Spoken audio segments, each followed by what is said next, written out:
ஒரு கிராமத்துல ஒரு அழகான பொண்ணும், அவருடைய அப்பாவும் வாழ்ந்து வந்தாங்களாம். தினமும் அந்த பொண்ணு அவங்க அப்பாட்ட வேலைக்கு போயிட்டு வரும்போது, "எனக்கு இந்த பொருள் வேணும் வாங்கிட்டு வாங்கப்பா. எனக்கு இது வேணும் வாங்கிட்டு வாங்கப்பான்னு" டெய்லி சொல்றது ஒரு வழக்கம். அதே மாரி தன்னுடைய அப்பா வந்து தன்னுடைய மகள்ட்ட கேட்குறாங்க, "இன்னைக்கு உனக்கு என்னம்மா வேணும்?" அப்படின்னு சொல்லும்போது, "அப்பா எனக்கு ஒரு சிவப்பு ரோஜா வேணும்ப்பா" அப்படின்னு சொன்னோனே, அவரும் வேலைக்கு முடிச்சுட்டு திரும்பி வரும்போது பார்த்தா, ஒரு சிவப்பு ரோஜா தோட்டத்தையே பார்க்குறாரு.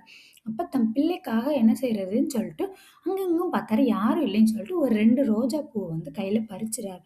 பறிச்சுட்டு தன்னுடைய மகள் கேட்டா, அவளுக்கு போய் குடுக்கணும் அப்படின்னு சொல்லிட்டு இருக்கையில, மான்ஸ்டர் அங்கருந்து வர்றான். வந்துட்டு, "என் தோட்டத்துல யார கேட்டு நீ இந்த ரோஜா பறிச்ச?" அப்படின்னு கேட்கும்போது, "என்னுடைய மகள் ரொம்ப ஆசைப்பட்டு கேட்டா. அவ ரொம்ப அழகான பெண். அவளுக்கு நான் எல்லாமே செய்வேன்." அப்படின்னு சொன்னோனே, அந்த மான்ஸ்டர் சொல்லிருக்கு, "அந்த அழகான பொண்ண நீ இப்ப கூட்டிட்டு வரணும்." அப்படின்னு சொல்லிர்றான்.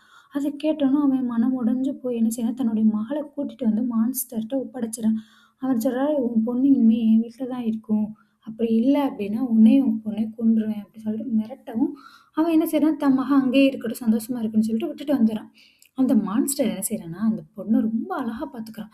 அவளுக்கே ரொம்ப ஆச்சரியமா இருக்கு. ஒரு மான்ஸ்டர் நம்மள இவ்ளோ அழகா பாத்துக்கிறாரா அப்படின்னு. அவ குடும்பத்த பாக்குறதுக்கா ஒரு கண்ணாடி ஒண்ண குடுத்துறான். அந்த கண்ணாடி வழியா குடும்பத்துல வீட்ல என்ன நடக்குது, எல்லாரையும் பார்க்கலாம், பேசக்கூடிய இது எல்லா ஒரு வசதியும் அந்த கண்ணாடியில இருக்கு. அதனால டெய்லி தன்னுடைய அப்பாவ அந்த கண்ணாடி மூலியமா பாக்குறது, பேசுறது ஒரு வழக்கமா வச்சிருந்தா.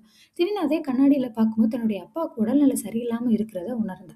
அப்ப மான்ஸ்டர்ட்ட சொல்லிட்டு, "நான் எங்க அப்பாவ பார்க்க போறேன்" அப்படின்னு சொல்லிட்டு, "என்னைய தயவு செஞ்சு விடுங்க" அப்படின்னோனே, "சரி நீ நல்லபடியா போயிட்டு வான்னு" சொல்லிட்டு மான்ஸ்டரும் சொல்றான். ஆனா 7 நாள்ல நீ திரும்பி வரணும். ஏன்னா எனக்கு உடல்நிலை சரியில்ல. நீ இல்லைன்னா என்னால வாழ முடியாதுன்னு சொல்றாரு. அதே மாரி அந்த பொண்ணு சேர்ந்து அவங்க அப்பாவுக்கு உடல்நிலை சரியாயிருது. திரும்பி மான்ஸ்டர்ட்ட திரும்பி வரா. ஆனா வர்றதுக்கு 10 நாள் ஆயிருது.